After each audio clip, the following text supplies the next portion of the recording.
রাজধানীর উপকণ্ঠে সাভার উপজেলা, প্রায় ৭০ লাখ মানুষের বসবাস, শিল্পাঞ্চল অধ্যুষিত এই জনপদে সীমিত সম্পদ ও জনবল নিয়ে সাভার পৌরসভা এবং আশুলিয়া ইউনিয়ন পরিষদ এতদিন এই বিপুল জনগোষ্ঠীর নাগরিক সেবা দিয়ে আসছিল। এতে নাগরিক চাহিদা পূরণে বারবার ব্যর্থ হওয়ায় নতুন উদ্যোগ নিয়েছে সরকার। সাভার আশুলিয়ার মানুষের জীবনমান উন্নয়ন ও প্রশাসনিক কাঠামোয় গতি আনতে গঠন করা হচ্ছে নতুন সিটি কর্পোরেশন। অনেকের আশঙ্কা, এতে করে বোঝা বাড়বে। যত্রতত্র পার্কিং, রাস্তাঘাট ভালো না, বৃষ্টিতে জলাবদ্ধতা তৈরি হয়।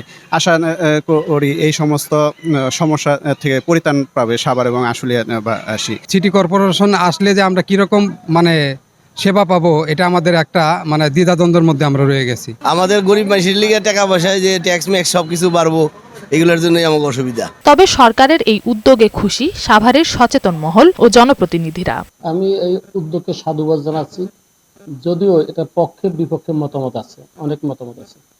সিটি কর্পোরেশন হলে এটা সাভারের উন্নয়ন অনেক গুণ বেড়ে যাবে। ঘনবসতিপূর্ণ সাভার ও আশুলিয়া এলাকায় পরিকল্পিত নগরায়ন নিশ্চিত করা গেলে জনজীবনে ইতিবাচক পরিবর্তন আসবে বলে মনে করেন স্থানীয় সরকার সংস্কার কমিশনের এই সদস্য। এখানে জনসেবা নিশ্চিত করার জন্য, বিশেষ করে লাইফলাইন সার্ভিসগুলোকে প্রদান করার জন্য এইরকম স্থানীয় পর্যায়ে সিটি কর্পোরেশন খুবই গুরুত্বপূর্ণ। অপরিকল্পিত নগরায়নের চাপ সামাল দিতে সাভার সিটি কর্পোরেশন হতে পারে সময় উপযোগী উদ্যোগ, এমনটাই বলছেন তারা।